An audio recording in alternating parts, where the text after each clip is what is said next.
জানগা বেলায়াতের ভাব জানগা বেলায়াতের ভাব বেলায়াতের ভাব জানি লে বেলায়াতের ভাব জানি উঠবে আল্লাহু আকবার উঠবে ধনী আল্লাহু আকবার জানগা বেলায়াতের ভাব জানগা বেলায়াতের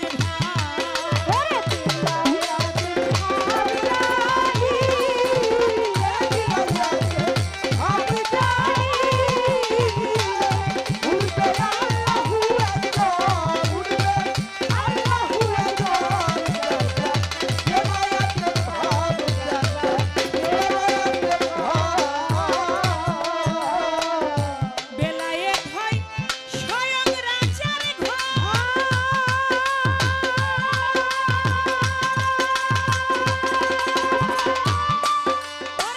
ওই দেশেতেই যাবি যদি এই দেশের হাপায়া বেলায়েত হয়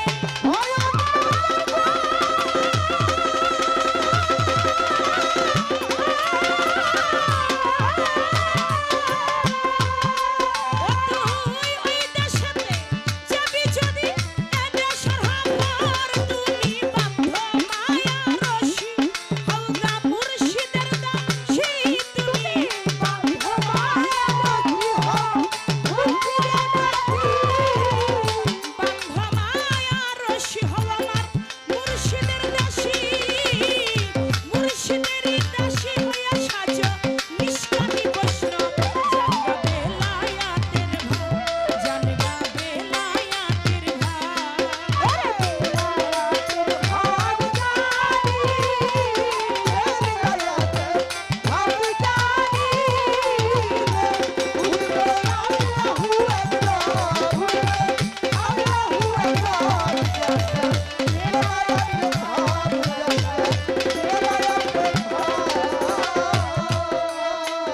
সহজ মানুষ ফিরে সহজে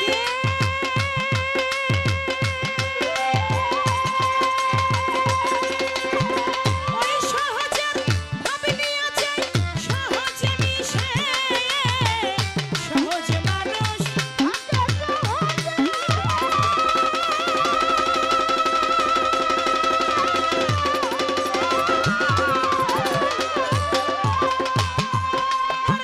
ওই সহজের ভাব নিয়েছে সহজে মিশে ওই মানুষ এই দেশেতে নাই ও যার ভিতর বসা সায়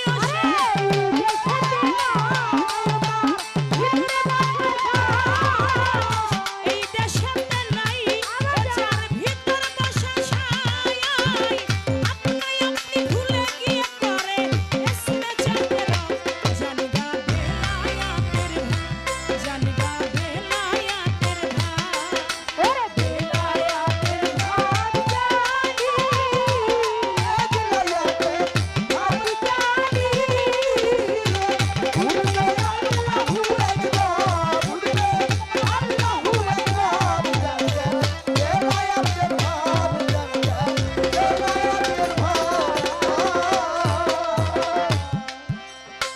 দমছে জিকির হরদমে জীবন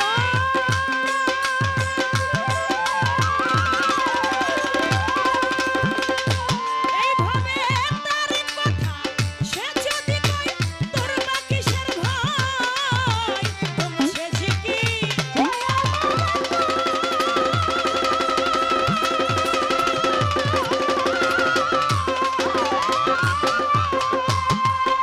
আমার আল্লাহর কথা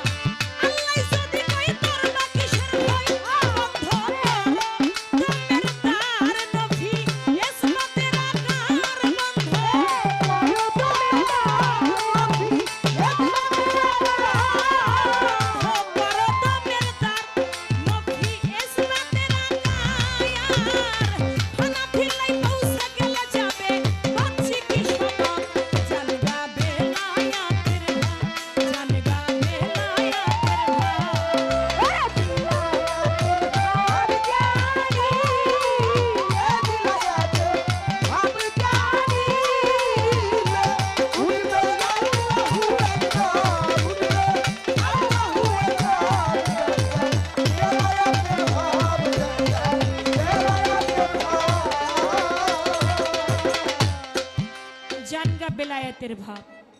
বেলায়েতের ভাব জানিলে উঠবে ধ্বনি এক আল্লাহু এক রব। জানগা বেলায়েতের ভাব। বেলায়েতের শক্তিটা কি আমার কাছে প্রশ্ন করেছেন। বেলায়েত হয় আমার স্বয়ং রাজার ঘর, স্বয়ং রাজাকে আমার আল্লাহ। তাহলে শক্তিটা কার? আমার আল্লাহর শক্তি। কার শক্তি? আমার আল্লাহর শক্তি। এই শক্তি কার উপর বর্ষিত হয়? আল্লাহ ওয়ালা যারা তাদের উপর বর্ষিত হয়। তাই বেলায়েত হইল আমার আল্লাহর ঘর, স্বয়ং রাজার ঘর।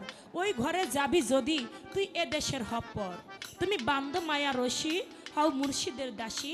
মুর্শিদের দাসী হইয়া সাজ নিষ্কামী বৈষ্ণব। জানগা বেলায়েতের ভাব।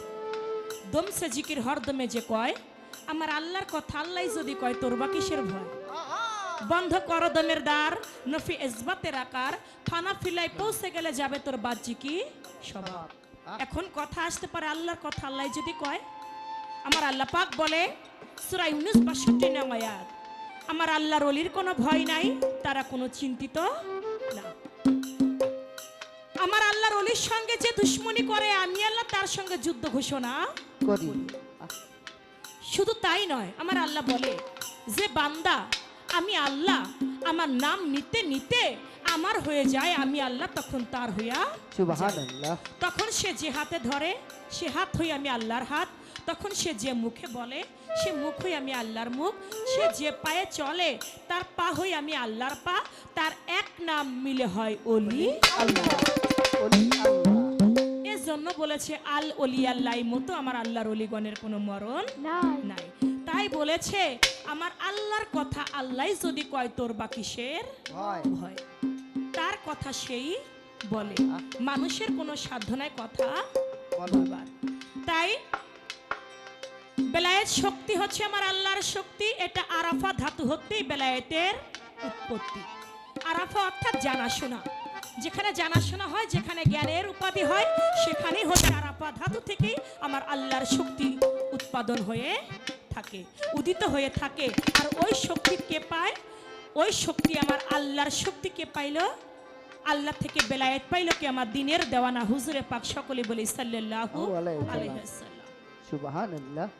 আমার দয়াল নবী তিনি পাইলেন আমার আল্লাহ। কাকে দান করলেন? আমার হুজুর পাককে এই বেলায়েত দান করলেন।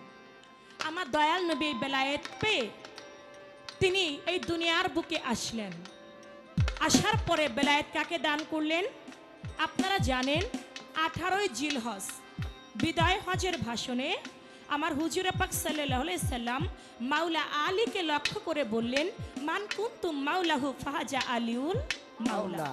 আজ থেকে আমি যার মাওলা আমার আলীও তার মাওলা। আমি যদি জ্ঞানের শহর হই আমার আলী হয় তার দরজা। কেউ যদি ভাই আমারটা একটু বাড়াই দেন যাতে আমার কথা বুঝতে সমস্যা না হয়। কেউ যদি আমাতে প্রবেশ করতে চায় সে যেন আমার মাওলা আলীর দরজা দিয়ে আমাতে প্রবেশ করে। আমি তোমাদের মধ্যে রেখে গেলাম দুটি বিষয়বস্তু। একটি হচ্ছে পবিত্র কোরআন, দ্বিতীয়তে আহলে বায়াত। আহলে বায়াত, আহলে বায়াত।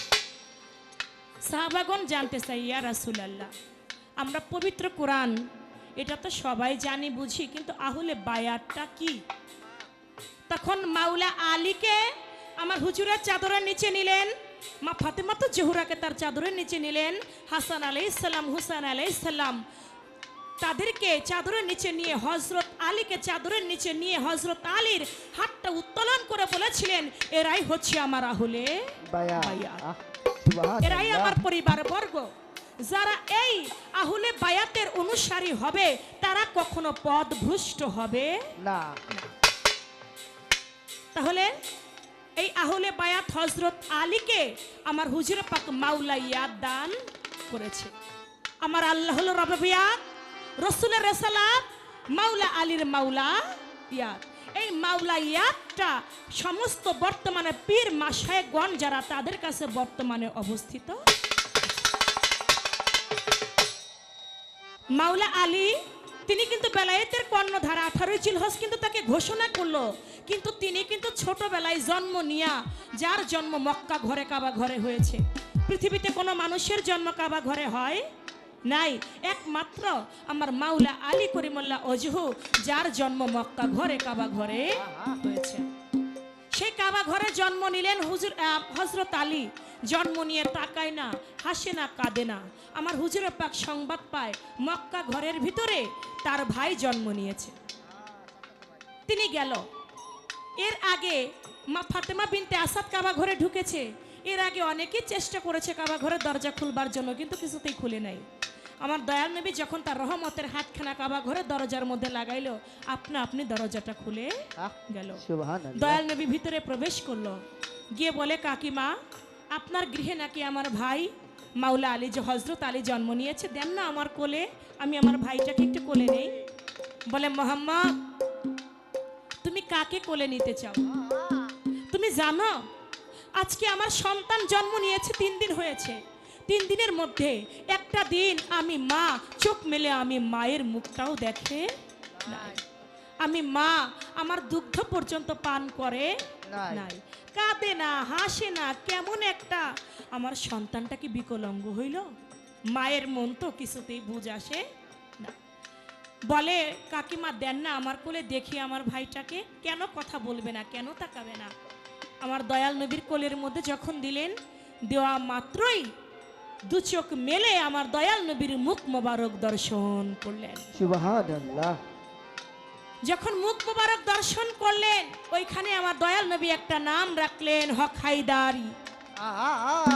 হায়দারি নামটা রেখে দিলেন। শুধু তাই নয়, তখন বলল, আলী তুমি নাকি কথা বলো না? সঙ্গে সঙ্গে সূরা মুমিনের 10 আয়াত পাঠ করে আমার নবীকে শুনিয়ে তখন কিন্তু আল কোরআন নাজিল হয় নাই। হযরত আলীর বয়স যখন 3 দিনের শিশু, তখন আমার দয়াল নবীর বয়স 30 বছর। হযরত আলীর বয়স যখন 10 বছর, আমার দয়াল নবীর বয়স তখন 40 বছর। আর 40 বছর বয়সের সময় আমার দয়াল নবীর নবুয়ত প্রতিষ্ঠা করলো এবং আল কোরআন নাজিল হইল। আর ওই আল কোরআন যখন নাজিল হয় নাই, তারই 30 বছর আগেই মাওলা আলী পবিত্র কোরআনের সূরা মুমিনের 10 আয়াত পাঠ করে শোনায় দিলেন। মা ফাতেমা বিনতে আসাদ বলতে লাগে, মুহাম্মদ আমি তো কিছুই বুঝলাম না, কি হচ্ছে বিষয়টা। আমার দয়াল নবী তার জিহ্বা মুবারকটা হযরত আলীর মুখের মধ্যে ধরলেন। একটা শিশু বাচ্চা যেমনি করে মায়ের স্তন পান করে, ঠিক তেমনি করে হযরত আলী দয়াল নবীর জিহ্বা মুবারকের লালা মুবারক পান করে ওইখানে একটা বেলায়েতি হাসিল করলেন। মা জিজ্ঞেস করে, আমি তো কিছুই বুঝি না মুহাম্মদ, এই বিষয় কি? আমার দয়াল নবী বলে, কাকিমা সৃষ্টির মূলেই হযরত আলীর সঙ্গে আমার সঙ্গে ওয়াদা ছিল, দুনিয়াতে এসে আমার মুখ না দেখে তার মায়ের মুখ তিনি দেখবে না। আমার মুখের জিহ্বা মুবারকের লালা মুবারক পান না করে, আমার থেকে বেলায়েতি হাসিল না করে তিনি তার মায়ের সঙ্গে কথা বলবে না। এটা আলীর সঙ্গে আমার সঙ্গে সৃষ্টির মূলেই কথা ওয়াদাবদ্ধ ছিল। সেই মাওলা আলী থেকে আমরা বেলায়েত প্রাপ্ত, আমরা বেলায়েতের অনুসারী। নবুয়ত আমার দয়াল নবী থেকে নবুয়তের যুগ শেষ, আর কোন নবী আসবে না। দয়াল নবীর পরে আসলো বেলায়েতের যুগ, আর বেলায়েতের যুগে হচ্ছে পীর কামেল ওলি আউলিয়া।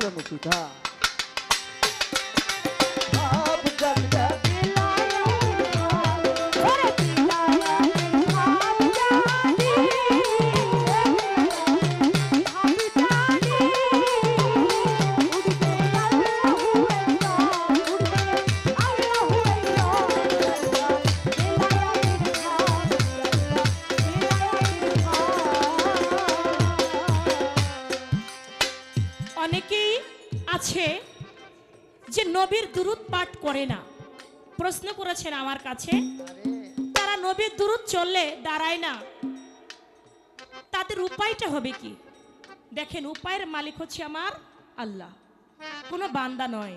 তবে হ্যাঁ, দয়াল নবীর নামে দাঁড়িয়ে কিয়াম করাটা এটা হচ্ছে মুস্তাহাব, অধিক নেক হয়। এখন কেউ যদি চায় যে তার নেক হোক, তার আমল নামায় আমল হোক, তাহলে সে দাঁড়াবে। আর যদি সে না চায় যে আমার আমল নামায় নেকের দরকার নাই, আমি অনেক পুণ্য করছি, আমি নিজেই অনেক বড় একটা পিসাব হয়ে গেছি, আমার দাঁড়ানোর কোনো দরকার নাই, সে দাঁড়াবে না। কিন্তু দয়াল নবীর সাধারণ একটা চেয়ারম্যান, উপজেলা চেয়ারম্যান যদি এসে দাঁড়ায়, অনেক মানুষ আছে চেয়ারটা ছেড়ে দিয়ে তাকে বসতে দেয়। আর যেই নবী না হইলে কোনো কিছু হইতো না। সেই নবীর দুরূদ পড়লে, আমার দয়াল নবীর দুরুদে আমাদের প্রত্যেকটা মুসলমানের ইমানি দায়িত্ব হচ্ছে দাঁড়িয়ে কিয়াম সম্মান করা। নবীকে সম্মান করলে আপনার সম্মান কোনোদিন কমবে না, আল্লাহ পাক আরো আপনার সম্মান বাড়িয়ে দিবে। তাই আমরা নবীর একটা নদীর মাছ জেলে ধরে নিয়ে গেল, স্ত্রীকে বলল এত সুন্দর একটা সোনালী বন্ডের মাছ আজকে আমি নদী থেকে পাইলাম, এই মাছটা তুমি কাটো, এই মাছটা আমি খাইতে চাই। নদীর মাছ বটি দিয়ে কাটতে যায়, বটিতে কাটে না। বলে বটিতে কাটে না, তাহলে ওরে গরম তেলের মধ্যে ওকে ছেড়ে দাও। যখন গরম তেলের মধ্যে ছাড়ে, গরম তেলের মধ্যে মাছ ভাজা হয় না, আরো লাফাইতে থাকে। বলে কি ব্যাপার, এটা বটিতেও কাটে না, গরম তেলের মধ্যেও এটা ভাজে না, তাহলে বিষয়টা কি? মাছ বলে মাওলারে, তুমি এই মুহূর্তে যদি আমার মুখের জবানটা খুলে দিতে, তাহলে আমি এই জেলের সঙ্গে দুই একটি কথা বলতাম। মুখের জবান খুলে গেল, মাছ বলতে লাগলো, জেলে তুমি আমাকে যতই কাটতে চেষ্টা করো না কেন, তুমি আমাকে কাটতে পারবে না, কারণ আমি আখেরে নবীর দুরূদ এত পরিমাণে পাঠ করেছি, দুরূদ পাঠ করতে করতে আমার দেহটা কাঞ্চা বরণ সোনায় পরিণত হয়ে গেছে।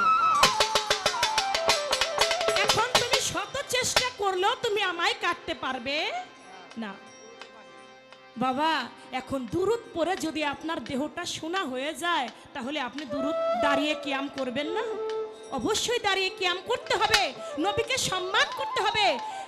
ঈমান তার থাকে যার নবীর প্রতি ভালোবাসা আছে, যার নবীর প্রতি ভালোবাসা নাই তার কোনো ঈমান নাই। সে নামাজ পড়ুক, সে হজ করুক, সে যাকাত দেখ, ইত্যাদি ইত্যাদি যত প্রকার ইবাদত আছে সব কিছু করুক, নবীর প্রতি ভালোবাসা নাই, ওর কোনো ঈমানও নাই, সব বরবাদ। এতটুকুই আমার বেলায়েতের ধারা থেকে যা বলা যায় ততটুকুই আমি বললাম। যেহেতু আপনাকে নবুয়তের ধারা দিয়েছি, পূর্ণাঙ্গভাবে আপনি বলবেন। এবার আমার কাছে আরো একটি প্রশ্ন এসেছেন, আওয়ালু মা খালাকাল্লাহু মিন নূরি, বলার পরে বলা হলো আওয়ালু মা খালাকাল্লাহু ইশক। যখন আওয়ালু মা খালাকাল্লাহু ইশক বলল, ইশক অর্থাৎ প্রেম, প্রেম জাগ্রত হইল। এই প্রেম জাগ্রত হবার পরে তিনটি শব্দ হইল। কি শব্দ হইল আপনারা সবাই জানেন, সেথায় হা হে হু সুয়ের ধ্বনি শব্দ শোনা যায়। ডুবে দেখ না সুদরিয়া, সোনার মানুষ নাই মা জলে, কি জানো কি বলে ইশারা,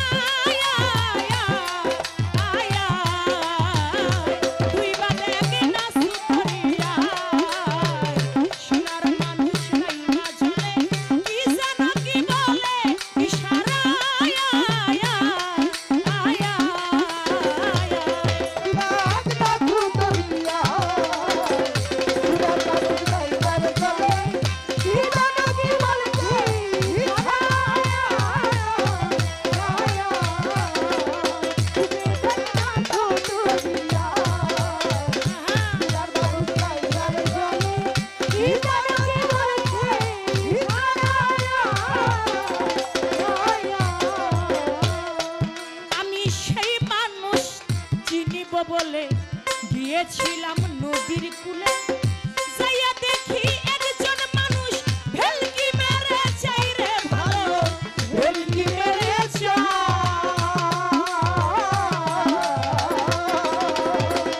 বাজান আমার সেই মানুষ চিনিব বলে গিয়েছিলাম নদীর কূলে, যাইয়া দেখি একটা মানুষ ভেলকি মেরে চাই রে ভালো, ভেলকি মেরে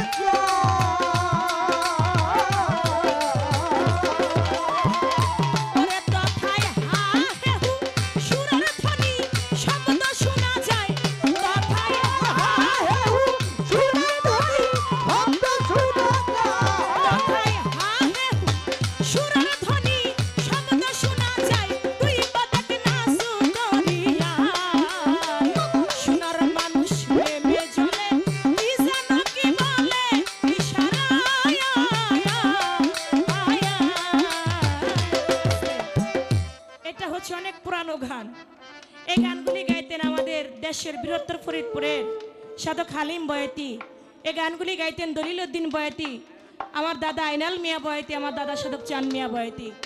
এই গানগুলি তারা গাইতেন। সেই মানুষ দেখিব বলে গিয়েছিলাম নদীর কূলে, যাইয়া দেখি একটা মানুষ ভেলকি মেরে চায়, তথায় হা হে হু সুরের ধ্বনি শব্দ শোনা যায়। ওই তিনটা শব্দ, ওই এস্ক যখন প্রেম সৃষ্টি হয়ে গেল তখন তিনটা শব্দ বের হইল, কি? হা হে হু। এই ছিল তার কথা, আমি জবাব করলাম। এবার আপনার কাছে আমার প্রশ্ন থাকবে। প্রথম প্রশ্নটা থাকবে আপনার গান থেকে।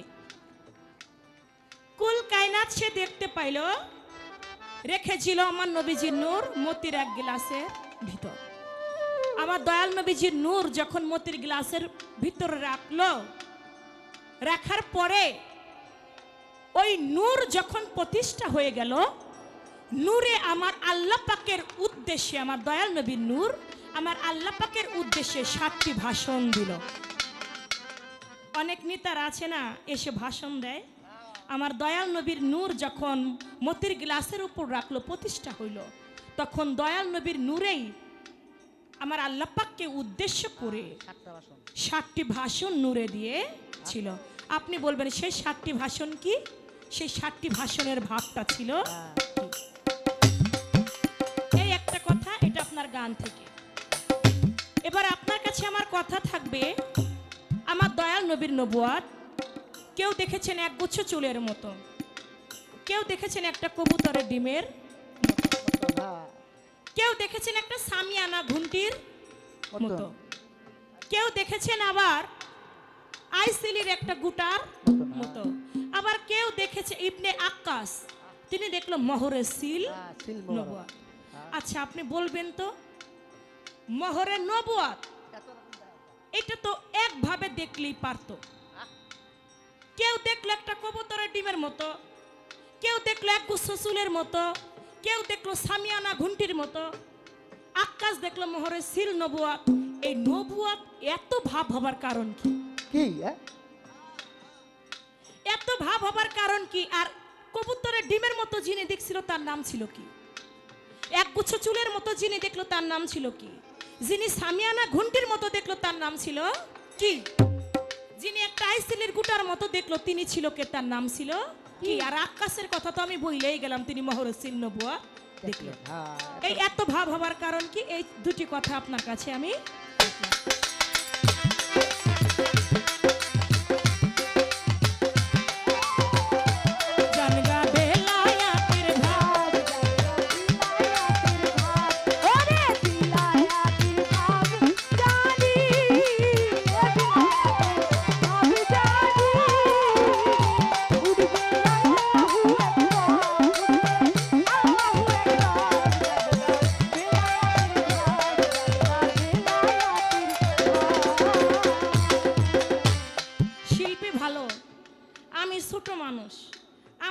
প্রশ্ন করছে 3টা, আমি যদি তার কাছে 2টা রাখি আমার তো ভালো লাগবে না,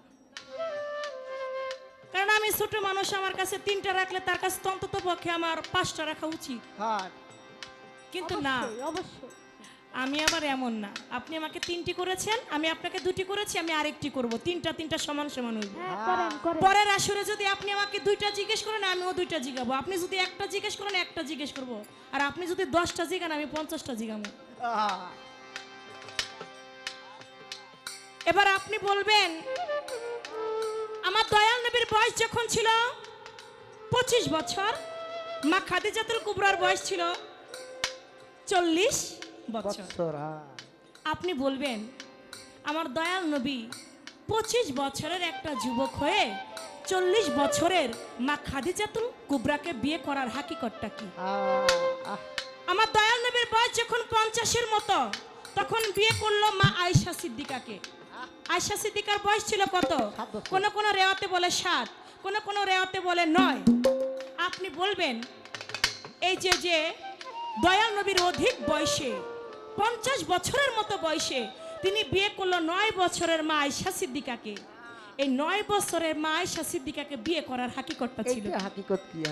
কি কথা জানবার দরকার আছে না? হাকিকতটা ছিল কি, এই তিনটি কথা আপনার কাছে রইল, আশা করি সুন্দরভাবে বোঝাবেন।